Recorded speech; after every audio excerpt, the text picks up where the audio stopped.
Great afternoon, and I am Marvin Glenn. I am your host of Digesting Black History 365 podcast, and we are so delighted that you are here with us again because you can be anywhere else besides being here with us, but you're here to support us and like, share, and support this podcast because what we're trying to do is bring forth positive Black history to St. Louis and the world.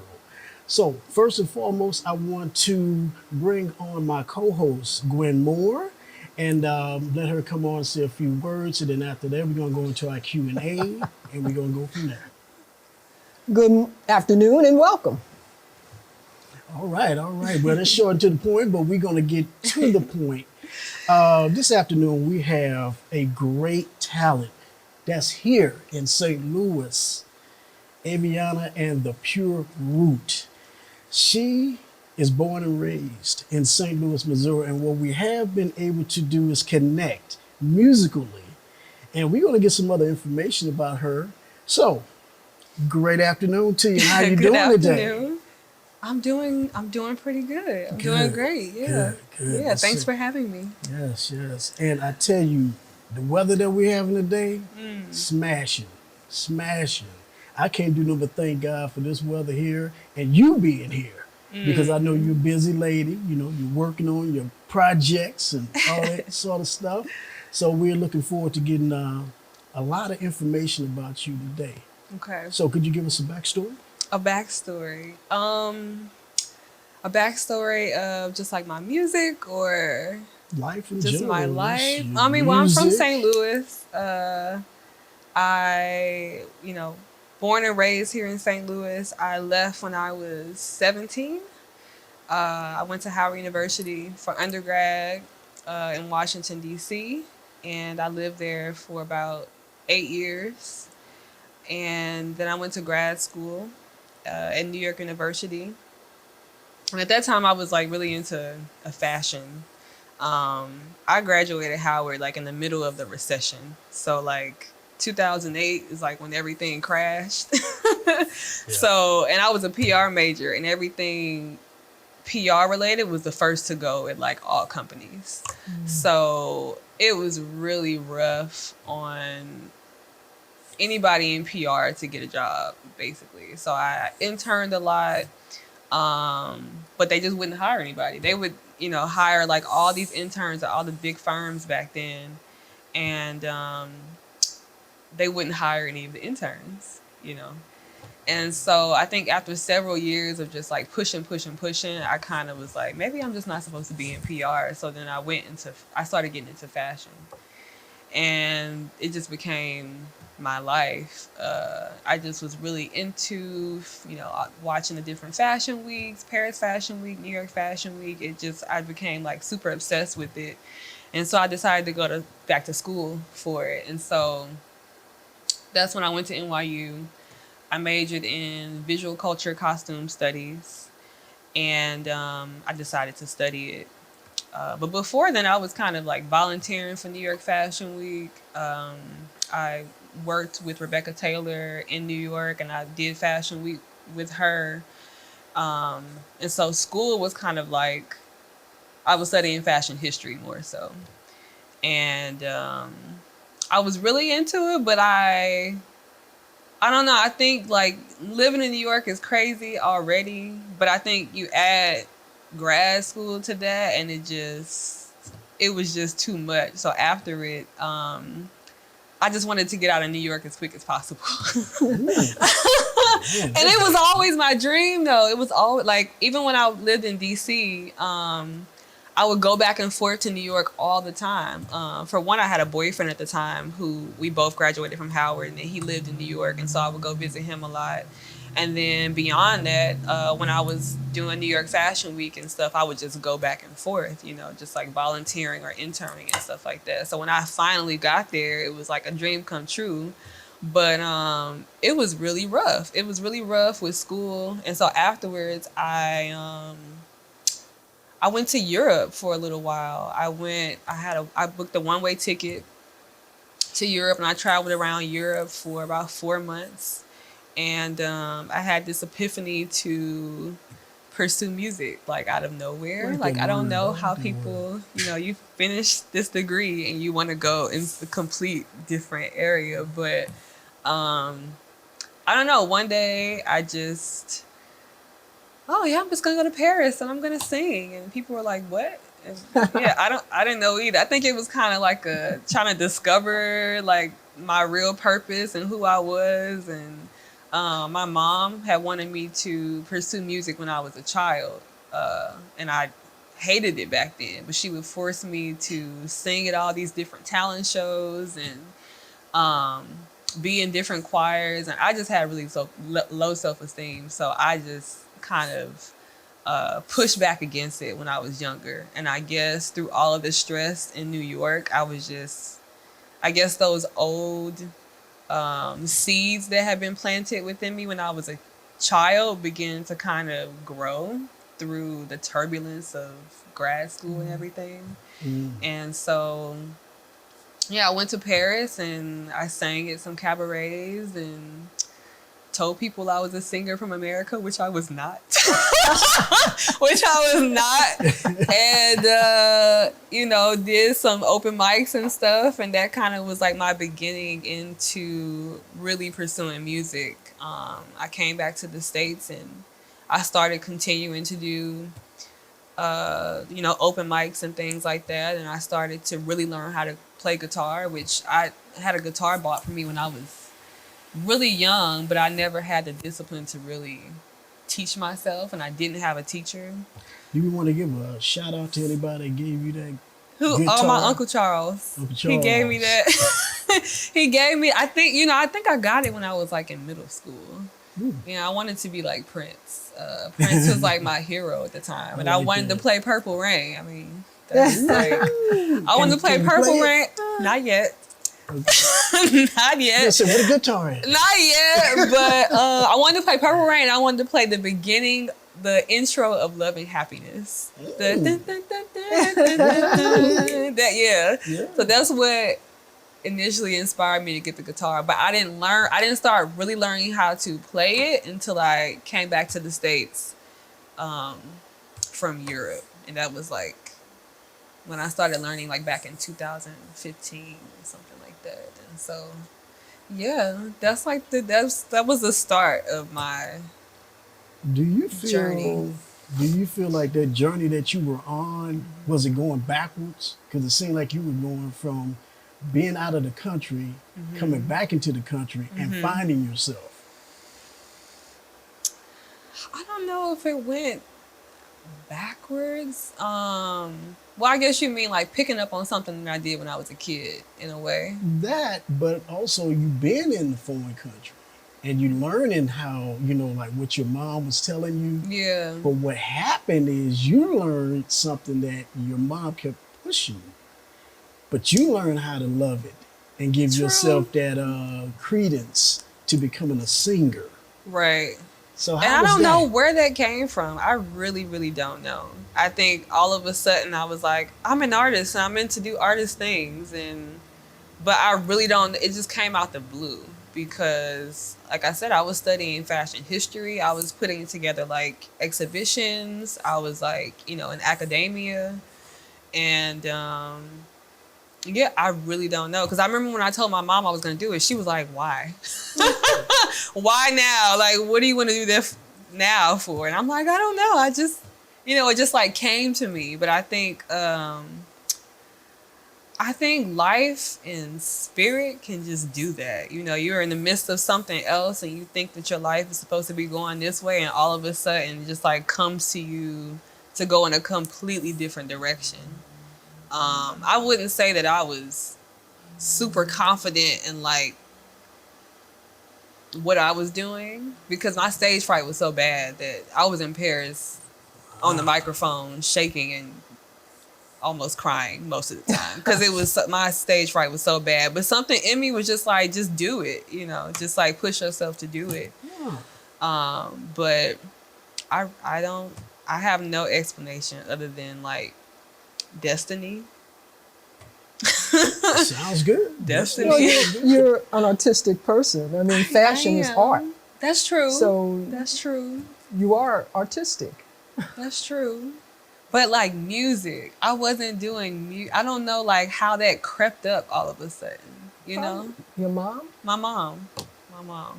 I think that's just such an interesting Yeah, conundrum when you find yourself doing one thing and then yeah. all of a sudden you become great at this other That's thing that you've something been else. avoiding for so long. Right, Avoidance right, is crazy. right, We can't get away from certain things. It's just right. like I never wanted to get in front of the camera. I always Mm, wanted to be like somebody else behind the camera. mm-hmm, Because when I went and actually got on a show and went on a set, mm-hmm. I was more in awe to seeing these lenses, 50 grand lenses. And this Yeah, little lady, she was walking around and she just take the lens off, put a lens on, step out the way. yeah. Then they do that action. I was just blown away. That's the same thing. I hated being in front of the camera. I hated all of it. I mean, I think maybe deep inside I wanted to love it. Like I really wanted to do those things, but I Hmm. think I just was shy and had fear and um, lack of confidence. You know. You know, a lot of entertainers say they come alive when they get in front of an audience. Yeah. Did you have that feeling? I do now. I do now. And I think it's from pushing myself to go past the fear on stage. Like it took a lot for me to continuously get up there and do it and like feel humiliated and stuff like that. But I think since I forced myself to keep doing it, now I feel alive when I'm on stage. Now it feels like right and it just feels like just joyful. And it's just like me trying to figure out how to be more of my authentic self on stage. Yeah. Could you talk about your music and your work? My music. How would you describe your music? My Your music. genre? My genre is difficult though. I've always kind of said alternative rock. Now I kind of say like rock soul because people tell me Yeah. that it's very soulful, but then I'm like heavily influenced by rock, so I know that there's like rock elements as well. But I would say, well, for one, my whole mission with my music it was for healing, for not just myself, but for other people. And I tune my music to a certain frequency, which is 432 hertz, which most music is tuned to 440. But if you look up like a lot of meditation music, like on YouTube or whatever, and you look up 432 hertz, it's a frequency that it vibrates at like the frequency of the earth, so it's more of a natural frequency. So I do that. I think most of my songs are in 432 hertz, and I just kind of wanted them to be music that would evoke healing in people. Hmm. And then it's a lot of the music is about like my personal spiritual journey, and like kind of my spiritual awakening that I went through. And I also consider myself an Afrofuturist artist. So a lot of my ideas and beliefs about Africa and the diaspora and reconnecting back to the motherland are infused in my music as well. So it's just kind of all tied in there, you know. So yeah. You know, when I first met you, the word came to me was earthy. Earthy. Earthy soul, a big, huge plate of healing. Mm. Because remember, I was going through some things when I first talked to you. Yeah. And it was just so therapeutic at that time. I mean, I'm just being serious, you know, not blowing no smoke. I was like, wow. Because I wasn't used to rock coming from a sister. Yeah. So when you get to hearing the music and everything and the words itself, that just Yeah. kind of put me in a good place because I was able to be receptive. Yeah. I didn't have to be like, oh, I'm listening to something I ain't never heard before. Yeah. Or I'm going through this and I'm going through that. I said, let's be cool and let it just parlay. But I feel like it's bringing it back because I feel like rock came from black people. You know what I mean? I feel like we've been used to society and record labels kind of pushing this whole idea that rock is a white genre, but it started from us. You Yeah. know, it came from us. So I think that me, along with a lot of other artists nowadays, black women and men, you know, I see a lot of black musicians like pushing the rock genre again. You know, whether it's Willow Smith, who's like super rock, Gary Clark Jr., it's so many that are pushing that genre again. And I feel like rightfully so because it's ours. I think you make a good point about Yeah. the origins of rock music because there's a lot of historians that will argue that American culture is really black culture. Right. And Right. when you talk about any kind of art form, it springs from the black experience in this country. Right. So, Yeah, definitely. And I just want to tap more into that and just like the blues and like all of those foundational music genres that make up black music that I feel like we in some ways have gotten away from, but at the same time, maybe not, you know. It's the foundation. So yeah. Yeah. All right, well, can I ask you a stock question? The kind of question they ask every musician. Okay.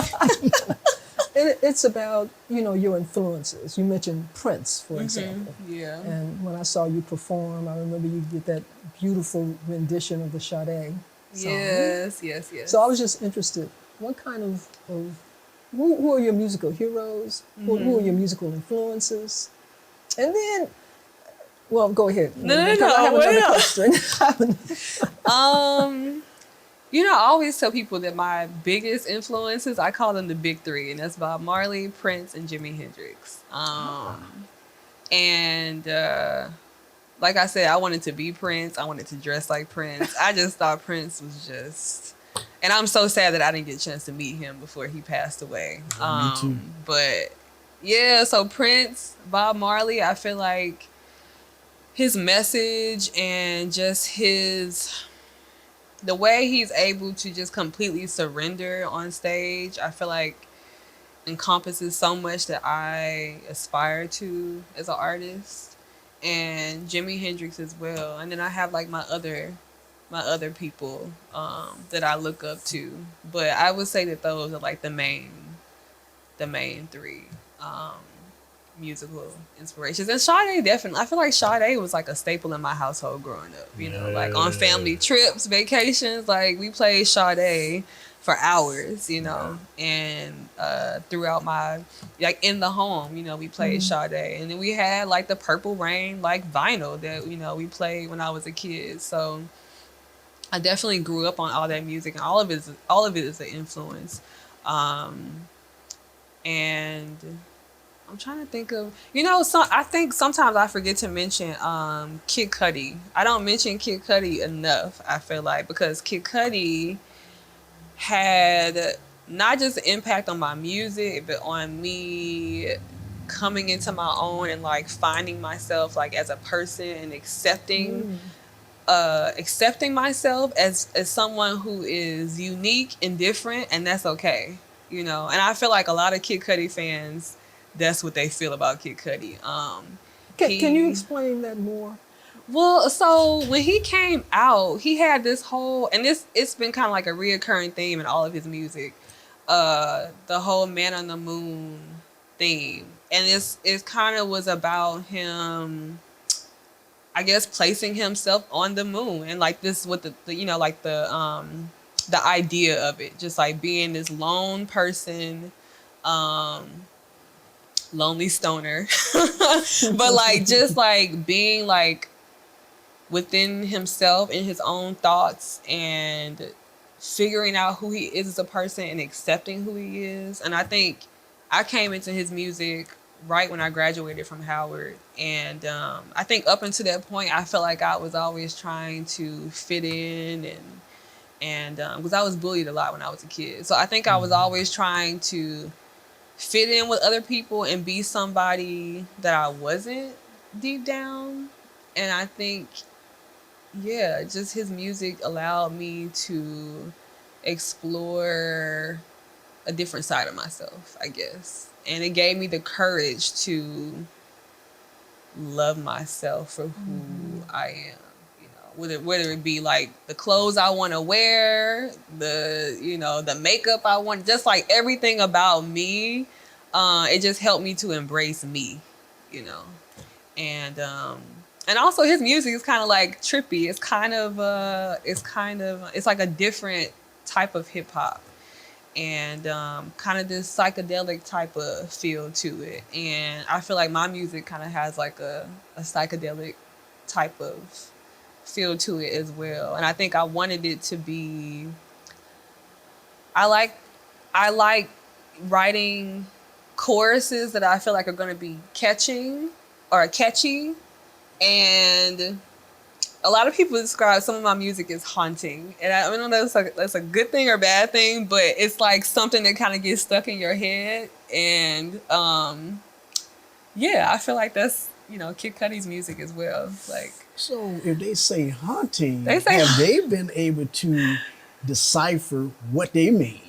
Because I feel it's haunting, earthy, give you but that I don't rock think sound. they mean haunting in a bad way. I Yeah, think they mean like it's just something that stays with you. exactly. Yeah. Which is a Like good thing. it's Yeah, something that's a that's great like thing. spiritual, something that's like you can't even explain. Like, I mean, one of my most popular songs is Good Morning Come Noon. Yeah. And I've had people tell me that they've like set that song as like their morning alarms and stuff like that, or they listen to it every time they meditate. So it's like something that kind of gets Hmm. like stuck in your See, head. I'm hearing words that kind of fill in the blank for me. Because, early this year I was going through a strong depression. So I'm dealing with a life coach and I'm a motivational speaker, so I try to stay motivated and everything like Right. that. But when I first heard that song, now say that title again, Good Morning Come Noon. that song right there touched me. Yeah. And it was just because it was timely. It was timely. It wasn't anything that I had to sit back and say, you know what, can I just figure this out or anything like this? Yeah. Like all you gotta do is turn it on. A lot of people say that, and I Just feel turn it like on. it's tuned in the 432 hertz frequency, but it's also when I recorded it in the studio, I think the tuning was still a little bit off.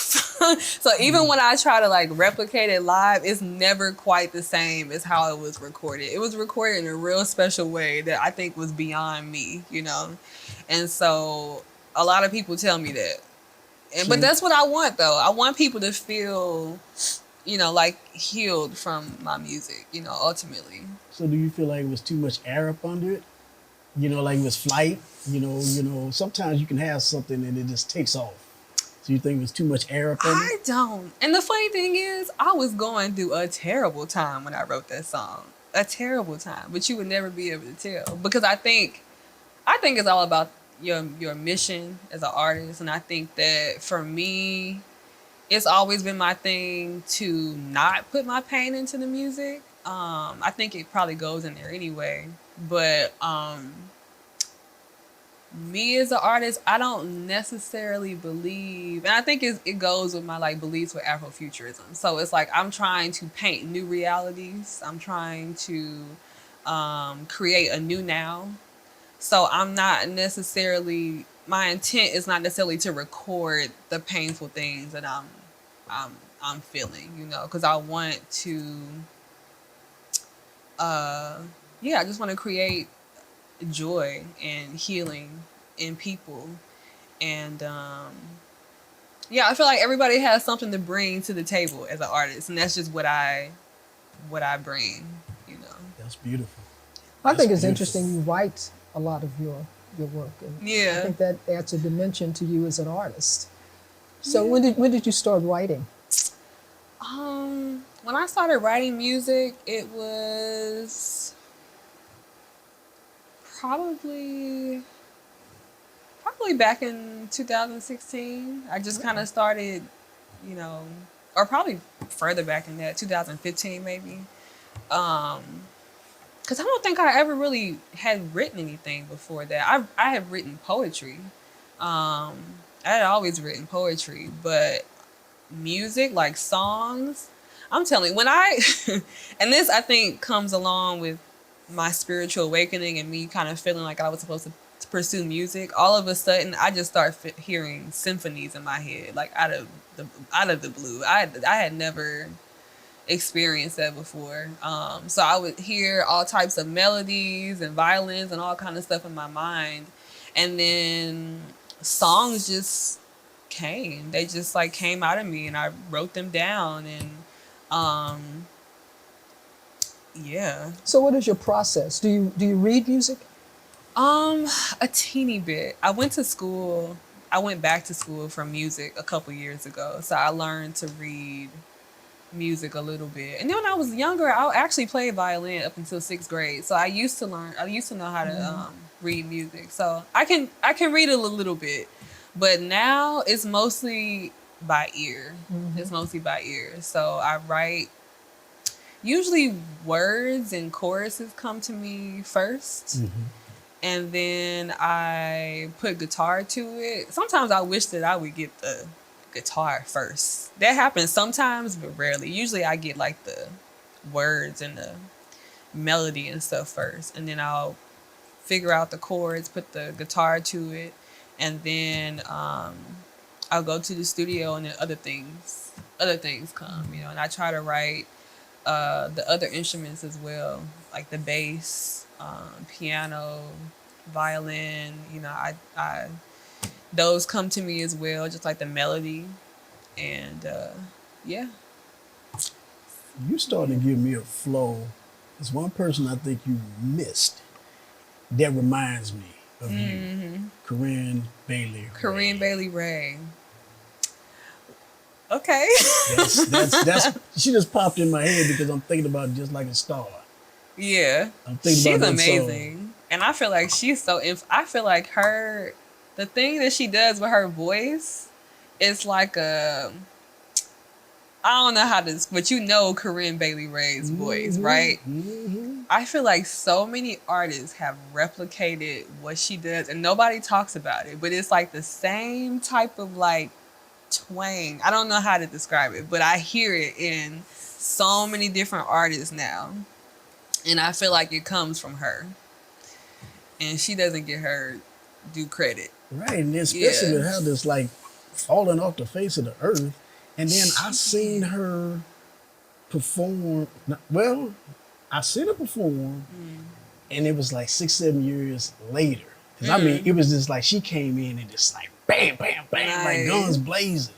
And then next thing you go, And then she she gone. kind of disappeared. She's gone, You know who brought her back up I have a friend, a really close friend who lives in Brazil, and I met her in LA like a couple years ago, and she brought her up back for me because all the songs she was singing would be Corinne Bailey Ray songs. But I think it's just because, for one, other countries hold on to a lot of different artists that we don't.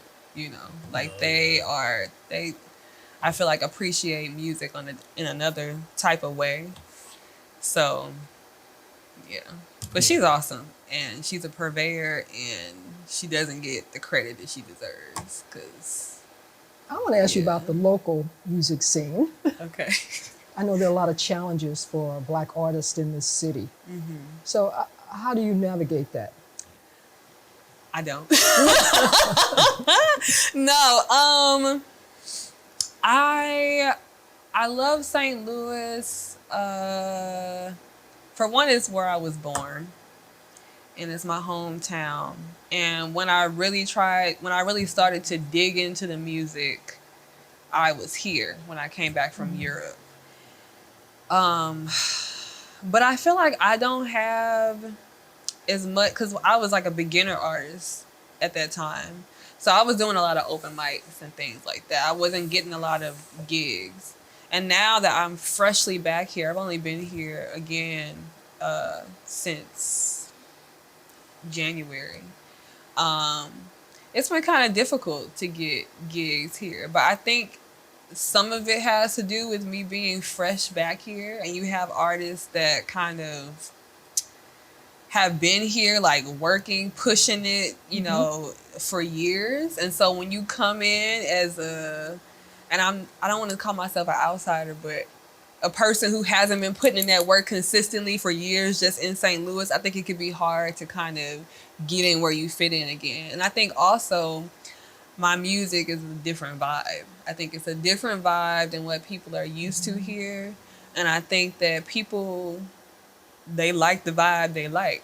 You know, I think people like the vibe Especially they St. like. Louis. St. Louis, you know, and I think, you know, there are a lot of amazing soulful and R&B and hip hop artists here, and I think people gravitate to that kind of music, and I think mine is so different. I think people think it's cool, but I just think it could be a little harder, a little more difficult to kind of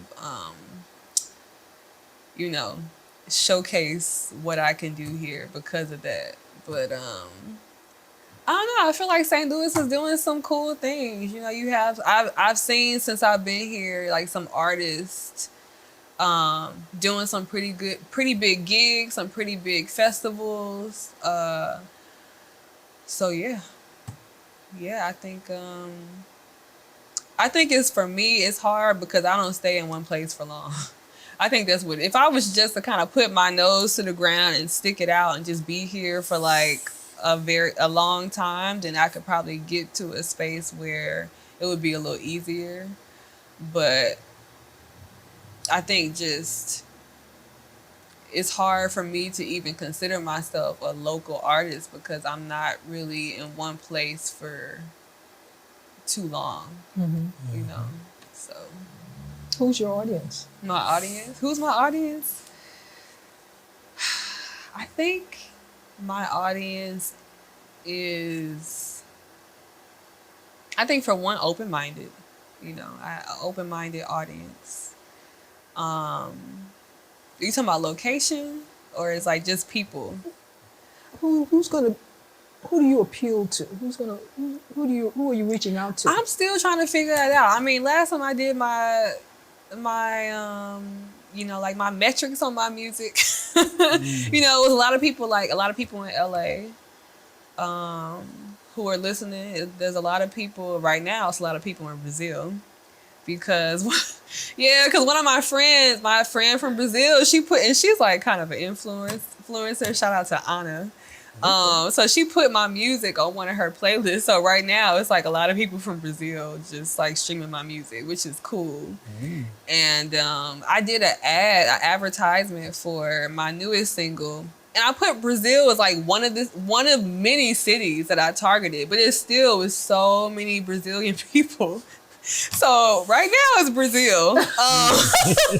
Right now that's like, I think that's bigger than like the U.S. Like is Brazil, like Sao Paulo, Brazil, is my biggest audience. But you know, I got love in Jamaica. I was in Jamaica for a month before I came back, and I did some shows in Jamaica. Yeah, I saw some of those. And people loved my music out there. I was so shocked. I mean, maybe I don't want to, you know, but I was like, wow, like they really resonated with the music. And Was some of that Marley influence coming into your music? I think Bob Marley, yeah, you know, I think the catchiness of his songs, I try to incorporate in my songs. And I listen to so much Bob Marley music that it probably just naturally just is in there, you know. Because between Bob Marley and Sade, you had me. I mean, think it's I'm just- listening to your music, but then I'm Yeah. like, man, she got some influences I love. Yeah. I love Bob But I Marley. wasn't like intentionally like, I'm gonna make this sound like a Bob Marley. I mean, I think he's maybe comes to mind because I listen to his music so much, you know. But even when I was in Jamaica, I was not playing reggae. I was playing my straight up rock cuts, and they were like, more. More. So, I mean, I think, I think I just have to continue to embrace where I'm at, but also look beyond where I'm at. Yeah, I think that's what we all you know, gotta so open ourselves up on a continuous basis. yeah, Because we get stagnant once we've learned something. yeah, And then we like, oh, I'm cool. yeah, And then, you know, your brain is steady going. You know? Right. It's like you look at these phones, it's constantly going. Right. Let me ask you this question. Um, During the pandemic, your music at that particular time, was it therapeutic or was your music, and I mean like hearing it from your family, hearing it from your friends, hearing it from your contemporaries, was it therapeutic or was it just something you just had to get off your chest? Well, a lot of those songs on my EP Prophecy that came out, a lot of those were a few years in the making. I had started most of those. I feel like like a few years before they came out, and then a few came about when I was in LA. But I just felt the nudge. I just felt the push to put them out. I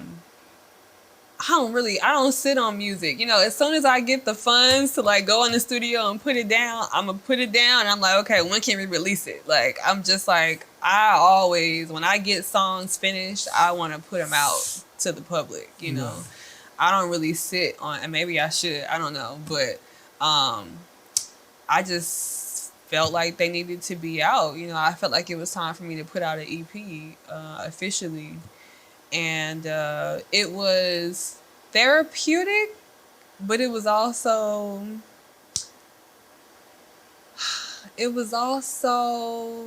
kind of rough at times. 'Cause I think because here's the thing with me starting my music journey and having all of this come to me, all of the music come to me. I think my vision was trying to catch up with my skill level, or like my skill level was trying to catch up with my vision. It's like, and Yeah, that's why like I how went you, back to, yeah, yeah, so that's why I went back to school, because it was like, I just have all this music. I need to figure out how to like get it out of me. I need to figure out how to like, to teach myself a little bit more about music theory and those things. So I think in creating the songs, it was kind of tough because I was trying to figure out how to, I guess, instrumentally communicate those ideas as well, you know. So I think it was both. I think it was both. let me ask you another question to flip it, because in your bio you were speaking about healing. You got a healing from the ear and you got a healing from the heart. Which was the biggest one for you, for your audience that you were creating? Because like you say, I'm like what the question was asked, what's your audience? But when you actually start putting it out there, because I'm sure with the adulations and different things like that, it just made you want to write more and do different things like that. But what was the one that you felt from your ear, hearing the adulation, and from your heart? Um, I think that the music has been in my heart and my ear as well. But I think when I went through what I went through with my mom and caregiving for her, a lot of it activated healing capabilities within myself that I kind of resented in a way, because so much just came to me. Um, and there was a lot to deal with. And I think so, and I think you're maybe speaking about my health platform that I created, which is called Live While Living by Aviana. Okay. And I sell organic healing teas through that platform. And that was created because a lot of my elders, after I was caregiving for my mom and I had so much success with that they were like, well, people wanted me to go into they wanted me to open like a practice, and like her holistic doctor was like, could you go back to school and I'll bring you on as an assistant? And I'm like, whoa, whoa, whoa, whoa, whoa. Like, I'm not trying to do all that. And people wanted me to like lay hands on, I'm like, no, no. And so I think the tea was a way of satisfying my elders who kept pushing me to like do something in the healing space. And I'm like, I'm not going into that. I'm not doing that. So the tea was like, okay, this is a way of me like recording, in a sense, something that I learned through that. because I was helping my mom and I was helping myself because I used to have really bad asthma. So I think that's a part of me, whether I like it or not. I think I've tried to push away from it, just because it just seems like so much. It just seems like so much. But I think it's a part of me, and it's something that I have to continue to embrace. But the music is that's a part of me too, and I think it's a bigger, and I don't know. I think maybe it's just all the things that my mom wanted me to do when I was younger in terms of entertainment and acting and all this stuff. It's just so at the forefront of me now, and it's like no matter how hard I try to push that out there, because that gets rough too. Being an artist, it's like why come I can't just get a regular job and get my act together and just tunnel vision that way like everybody else. But it's like the art just keeps calling you, and it's like I want to be in front of the camera, and I want to, I want to like, live out loud and be theatrical and like all that kind of stuff. So, yeah. I don't know if that answered the question. That's just me working through. It did. Working through what I'm working through internally as well. So, well, yeah. I can just say this, Maya Angelou, who's a St. Louisan as well, she stated it clearly. Easy reading is hard writing. Easy reading is hard yeah, writing. You read it, oh yeah, this feels good and all that. But do you know what I went through? And that's what she said, man. True. I think it was Cage Bird, when the Cage Bird sang. I know why the Cage Bird sings. Well, we are starting to wrap it up. Wow. 45 that went minutes. by so quick. I tell you. Well, hey, look, I'm going to ask this question, make it short. Okay. Then we need to know all your platforms. Okay. Where Aviana and the Pure Roots is being sold. Okay. Where it's being marketed. Okay. However you're doing it. I want to ask you this. In a 3-year plan, what's next for Aviana and the Pure Roots? In a 3-year plan. Man. Or do you plan? Do I plan? I do plan. I plan, but in 3 years. I always ask that. It's something about threes. I know. That's my number. 3. 3 and 7. That's my number. In 3 years, I just hope to be touring, all over the world because I'm an international gal. I hope to have an ethical record deal. That would be great. Ethical. Ethical, where I get to keep my masters. I just want to spread my vision as far as I can spread it. I wanted to reach as many people in the world as it can. I want to keep writing music. I want to collaborate more. And I just want a solid team behind me that can help me spread my vision more, because I feel like I've been doing it alone for so long, and you can't do it alone. And so I've been really focusing on attracting like a team, like attracting a manager, somebody who can help me with all of my endeavors, not just the music, but with my tea business, Live While Living as well. So yeah, I just hope to be riding high, and then in my first movie, hello, because I love acting and just doing what's in my heart. I just want to be able to do it. I want to be able to do it. Well, let's give us some, some platforms and stuff. Some platforms. Where any of your music can be sold. My music, Aviana and the Pure Root, it is on all platforms. It's on Spotify, YouTube, Tidal, wherever you get music. It's streaming now. I just released my newest single, On and On, and that's everywhere as well. What I'm also doing is I'm launching a Kickstarter November 1st, and I'll be raising $20K.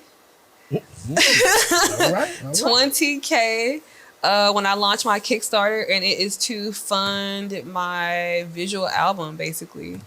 So On and On is like it's gonna be on an EP that I'm releasing, and it's gonna be kind of different for me. I don't really on my last EP, I didn't really talk a lot about love and like romantic love. So this EP is gonna allow me the space to kind of share my feelings and beliefs around that, and wrapped up in spirituality.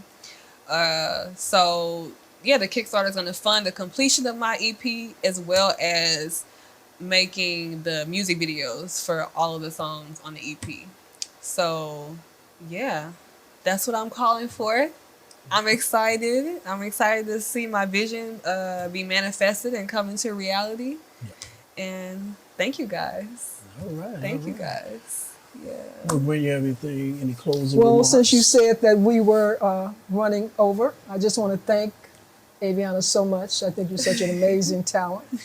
And when you're up there at the apex, remember us little people down Oh here. my God. Little folks down there. Y'all are the reason. Oh my God. I love you guys. Oh, and Aviana Pure Root on Instagram. That's my Instagram. So Aviana Pure Root Instagram. Aviana and the Pure Root on TikTok. Aviana and the Pure Root on Facebook. AvianaPureRoot.com. That's my website. All right. And you can also find my tea on that website as well, under Live While Living by Aviana. So You gotta let us have some of that tea. oh, definitely. You know, as they say, spill the tea. Definitely. Give the tea. Yeah, man. Yeah, we want some of that. Yeah, we got some meditation tea parties coming soon, like tea meditation. Yeah, so. Well, we have to say thank you so much for you guys joining us this afternoon on Digesting Black History 365 podcast with my co-host Win Moore and our guest, Aviana and the Pure Root. Once again, like, share, and subscribe, and please learn history. History, our history, is the world's history. So make sure that you are on that. Share that with your children. Share that with your family. I mean, because there's a lot of history I don't know about St. Louis as well as the world. But what I want to be able to do is set this table so we can eat and understand our history. So thank you so much. God bless you. Until next time, be blessed, be better, be safe, and be proven, period. I'm your host, Marvin Glenn. Later.